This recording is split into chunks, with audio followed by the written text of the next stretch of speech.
युग्मक जनन जो होता है वो दो प्रकार का होता है, नर युग्मक जनन और मादा युग्मक जनन। तो पहला प्रकार जो है, हेडिंग दीजिए नर युग्मक जनन।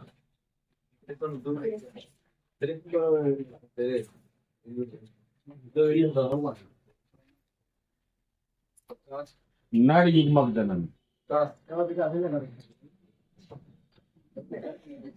इसको हम लोग कहते हैं मेल गैमेटोजेनेसिस।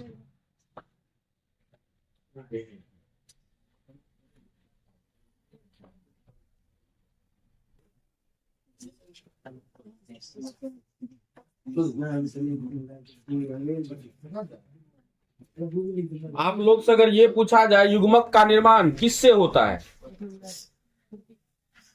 युग्मक का निर्माण किससे होता है? बीजाणु से।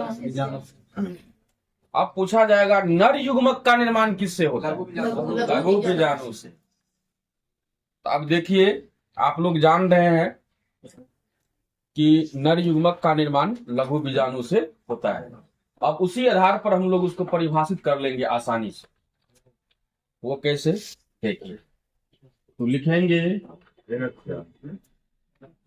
लघु बीजाणु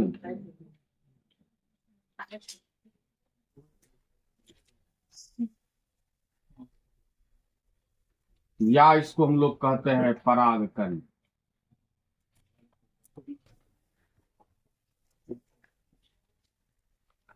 इसको हम लोग कहते हैं माइक्रोस्पोर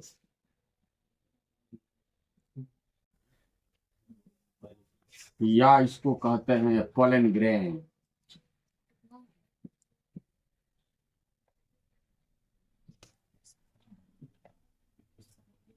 लघु बीजाणु या परागकण से नर युग्मक के निर्माण की क्रिया को, नर युग्मक मतलब मेल गैमेट,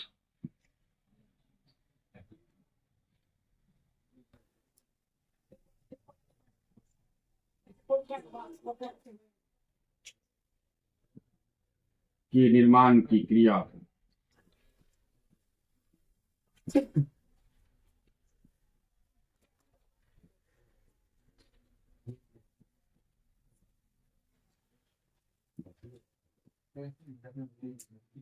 नर युग्मक जनन कहते हैं।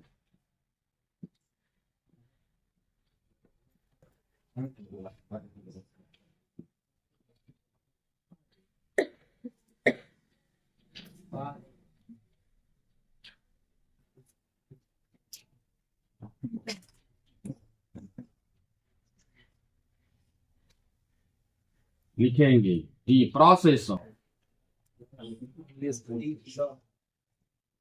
Formation of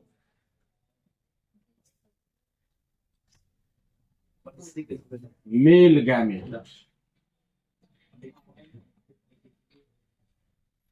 from the macrospore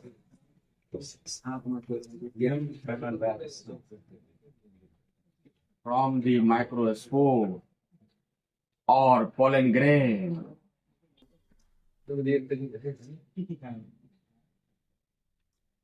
none eggs or called male gametogenesis।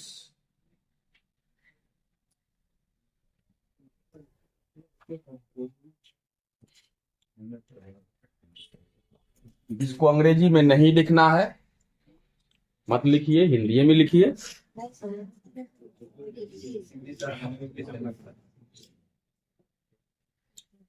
लघु बीजाणु या परागकण से नर युग्मक के निर्माण की क्रिया नर युग्मक जनन करते हैं।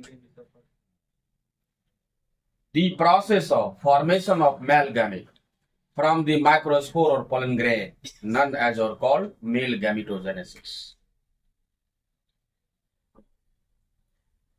बस ये एक लाइन लिखे अंग्रेजी में, इसके बाद हिंदी चले। अंग्रेजी में तकलीफ होता है, तकलीफ होता है ना। अंग्रेजी में फर्जरी लागे छे तो कागज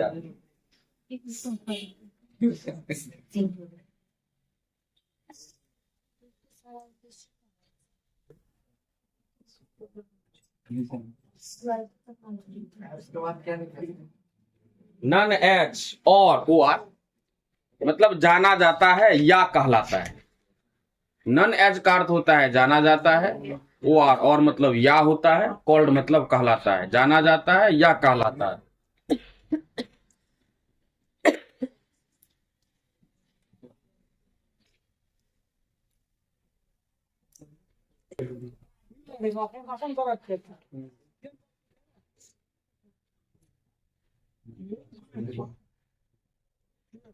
इसको मिटाए क्या रे बेटा? लघु बीजाणु से नर युग्मक के निर्माण की क्रिया को नर युग्मक जनन कहते हैं। अब ये देखेंगे विद डायग्राम कि नर युग्मक का निर्माण लघु बीजाणु से किस प्रकार होता है।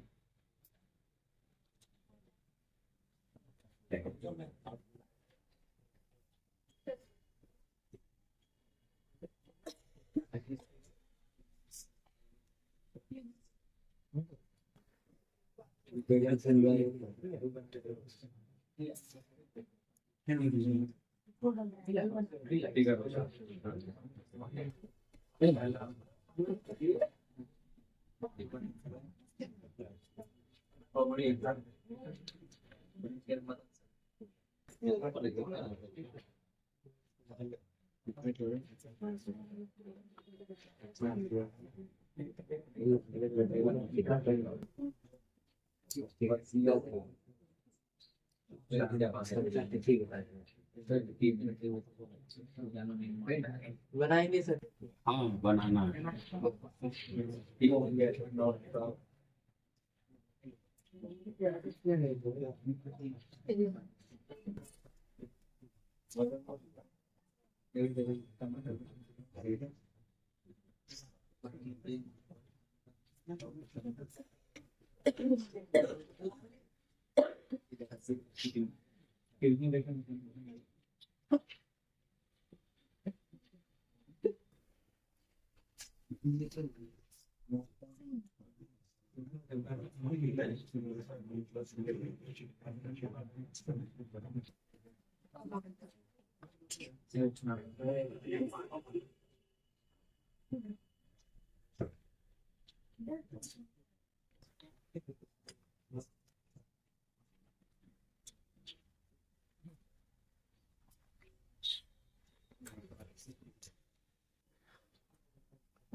मस्त बन जाता है।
एकदम कंसंट्रेट, जो आपका mind should be on the board.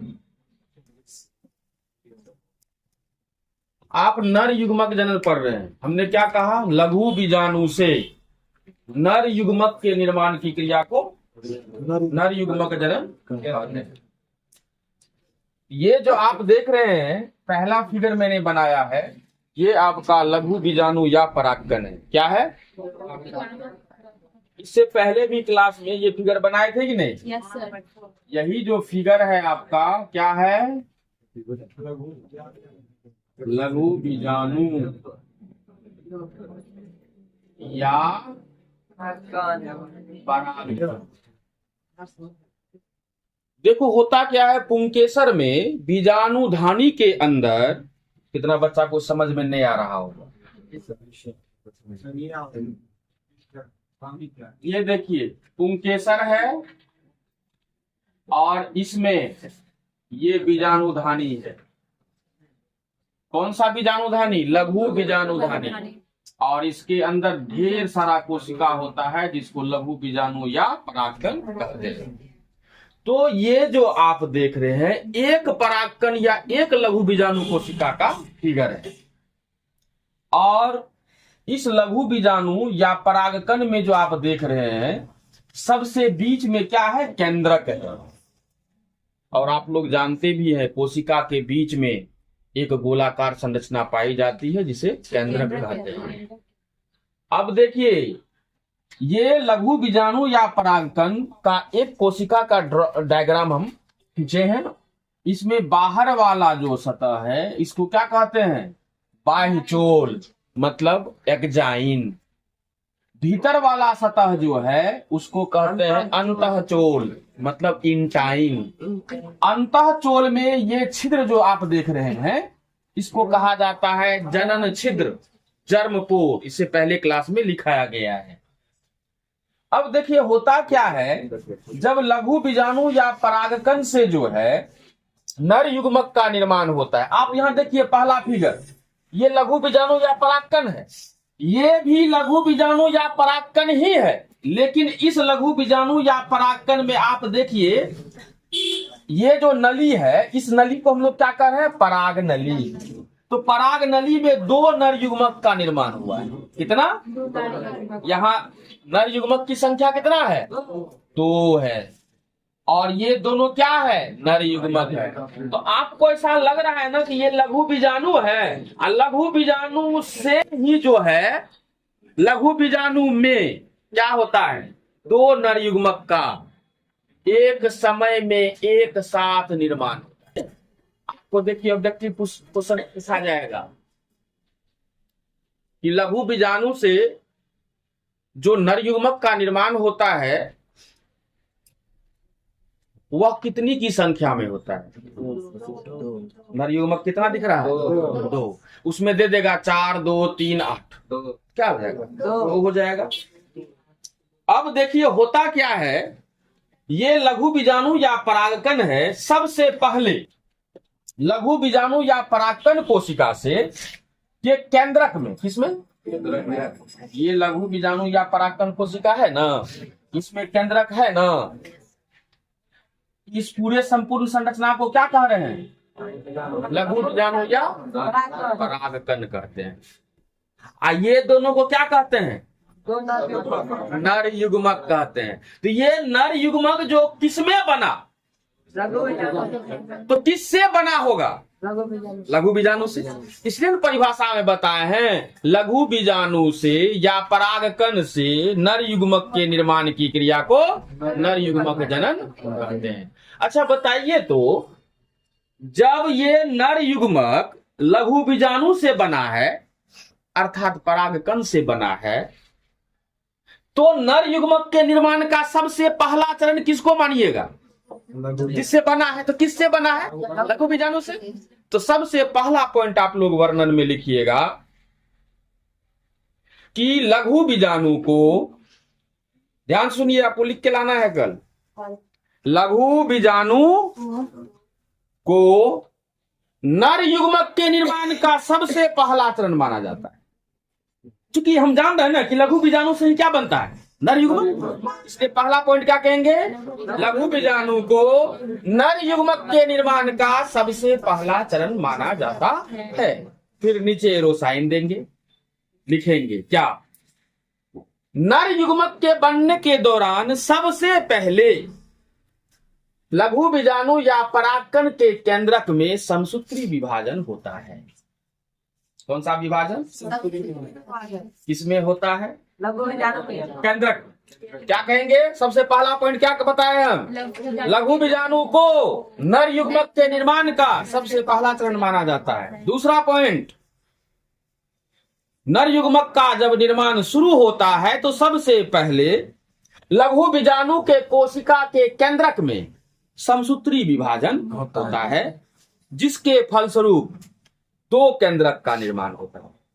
जिसके फलस्वरूप 2 केंद्रक। क्योंकि आपको हम बताए हैं समसूत्री विभाजन जब भी होगा तो 1 से 2 बनेगा, और सूत्री विभाजन होगा तो 1 से 4 बनेगा। क्या इस पर विचार पहले कर चुके हैं ना हम लोग? क्या दिक्कत है? जैसे ही समसूत्री विभाजन की बात हो समझ जाइए 1 से 2 बने। तो आप यहाँ देख रहे हैं लघु बीजाणु के केंद्रक में क्या हो रहा है? समसूत्री विभाजन। इसका मतलब एक केंद्रक से, क्योंकि केंद्रक में ना समसूत्री विभाजन हो रहा है रे, तो किसका निर्माण होगा? केंद्रक का निर्माण होगा। तो क्या ठो केंद्रक का निर्माण होता है? 2। तो कहेंगे लघु बीजाणु या परागकण के केंद्रक में समसूत्री विभाजन होता है, जिसके फलस्वरूप दो पुत्री केंद्रक का निर्माण होता है, जिसके फलस्वरूप 2 पुत्री केंद्रक। अब यहाँ देखिए थोड़ा सा नीचे में फिर पॉइंट तीसरा आ जाता है। इसमें से आप देखिए तो यहाँ केंद्रक था, यहाँ विभाजित हो रहा है, और यहाँ पर 2 बन गया। इसका मतलब क्या? समसूत्री विभाजन कंप्लीट हो गया ना? कोई दिक्कत? अब यहाँ पर देखिए एक केंद्रक क्या है? बड़ा है। एक केंद्रक क्या है? छोटा है। इससे पहले हम बताए कि लघु बीजाणु या परागकण के केंद्रक में विभाजन होता है। डायरेक्ट लिखिएगा, विभाजन होता है, जिसके फलस्वरूप 2 पुत्री केंद्रक का निर्माण होता है। नीचे में पॉइंट 1 लिखेंगे, जिसमें से एक केंद्रक बड़ा होता है, जिसे वर्धी केंद्रक कहते हैं। जिसमें से एक केंद्रक बड़ा होता है, जिसे वर्धन केंद्रक कहते हैं। उसी में लिखेंगे, और दूसरा केंद्रक जो छोटा होता है उसे जनन केंद्रक कहते हैं। आप यहाँ देखिए एक ही कोशिका में 2 केंद्रक है कि नहीं? एक ही कोशिका में 2 केंद्रक है। अब इसके बाद का स्टेप देखिए, वर्धी केंद्रक और जनन केंद्रक दोनों के बीच ये फॉल्स सेप्टम का निर्माण हुआ। किसका निर्माण हुआ? False septum. मतलब इसको कहते हैं झूठा दीवार। क्या कहते हैं? झूठा दीवार। ये देखिए, इसको कहते हैं झूठा, झूठा दीवार। इसको लिख लीजिए पोस्ट में, false, FALSE, false septum, SEPTUM, false septum. हाँ, ये दोनों केंद्रक के बीच में जो दीवार है ना, इसी को लिखेंगे झूठा दीवार, मतलब false septum, FALSE, false SEPTUM, septum. Septum का अर्थ होता है दीवार, अब फॉल्स मतलब होता है झूठा, झूठा दीवार। अब बात उठती है कि इसको झूठा दीवार क्यों कहा जाता है, क्योंकि ये धीरे धीरे जो है ना हट जाता है, सदा के लिए अस्थायी रूप से नहीं रहता है, इसलिए इस दीवार का नाम क्या कहा गया, झूठा दीवार, फॉल्स सेप्टम। अब देखिए, सबसे पहला पॉइंट हमने क्या कहा था कि लघु बीजाणु को नर युग्मक के निर्माण का सबसे पहला चरण माना जाता है। फिर दूसरा पॉइंट लिखेंगे, नर युग्मक के निर्माण के दौरान लघु बीजाणु कोशिका के केंद्रक में सर्वप्रथम विभाजन होता है, जिसके फलस्वरूप दो पुत्री केंद्रक का निर्माण होता है। तीसरा पॉइंट, दोनों पुत्री केंद्रक में से एक पुत्री केंद्रक बड़ा होता है, जिसे वर्धी केंद्रक कहते हैं, और दूसरा पुत्री केंद्रक छोटा होता है, जिसे जनन केंद्रक कहते हैं। इसके बाद के पॉइंट में लिखेंगे, अब दोनों पुत्री केंद्रक के बीच में झूठा दीवार का निर्माण होता है, जिससे लघु बीजाणु दो कोशिका वाला अवस्था हो जाता है।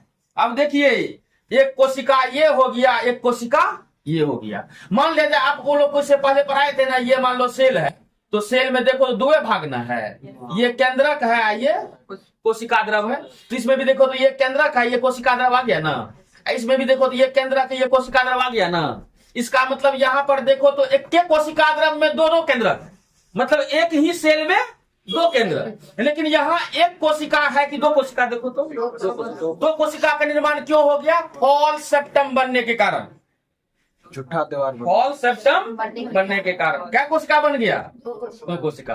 तो इसके बाद क्या पॉइंट लिखेंगे कि दोनों केंद्रक के बीच झूठा दीवार बनने के कारण लघु बीजाणु या परागकण दो कोशिका वाला अवस्था बन जाता है या हो जाता है।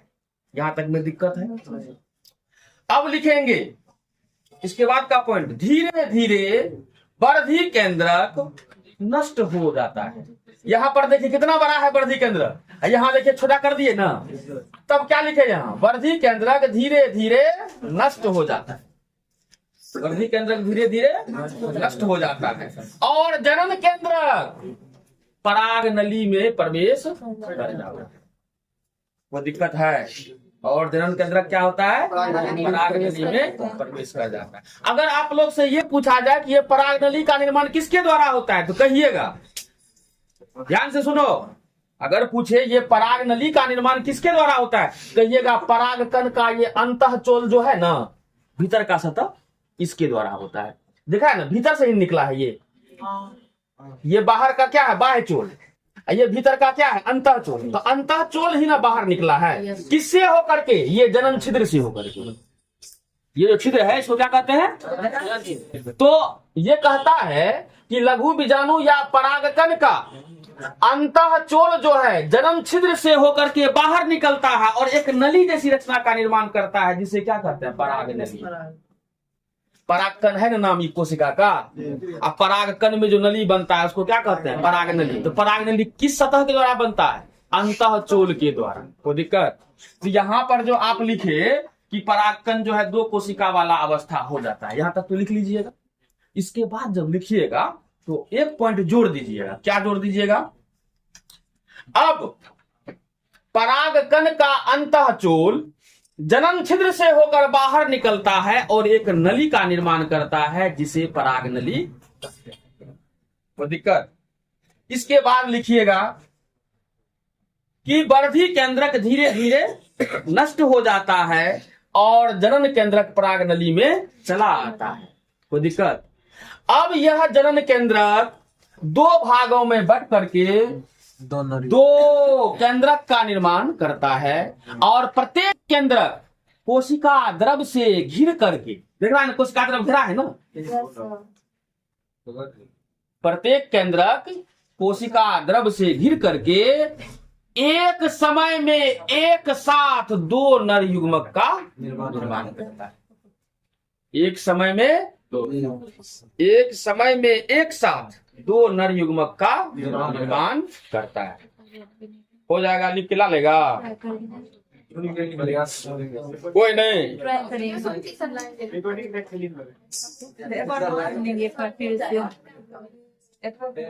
कुछ हो नहीं है, सीधा कहेंगे। सुनो, एक बार 2 मिनट का समय लेंगे। सीधा कहेंगे लघु बीजाणु को नर युग्मक के निर्माण का सबसे पहला चरण माना जाता है। लिखेंगे नर युग्मक के निर्माण के दौरान सर्वप्रथम परागकण के केंद्रक में विभाजन होता है, जिससे 2 केंद्रक का निर्माण होता है, जिसमें से एक बड़ा केंद्रक होता है, दूसरा छोटा केंद्रक होता है। बड़ा केंद्रक को वर्धी केंद्रक कहते हैं, छोटा केंद्रक को जनन केंद्रक कहते हैं। इसके बाद फॉल्स सेप्टम का निर्माण होता है, जिससे लघु बीजाणु 2 कोशिका वाला अवस्था हो जाता है। अब परागकण के अंतःचोल द्वारा एक नली का निर्माण होता है, जिसे पराग नली कहते हैं। धीरे धीरे वर्धी केंद्रक नष्ट हो जाता है और जनन केंद्रक पराग नली में चला आता है। अब यह जनन केंद्रक 2 भागों में विभाजित होकर के 2 केंद्रक का निर्माण करता है और प्रत्येक केंद्रक कोशिका द्रव से घिर करके एक समय में एक साथ 2 नर युग्मक का। इतना ही लिखना है, कोशिश कीजिएगा, otherwise I tell you about how to write. Okay, thank you. आज यहीं तक फिर मिलते हैं।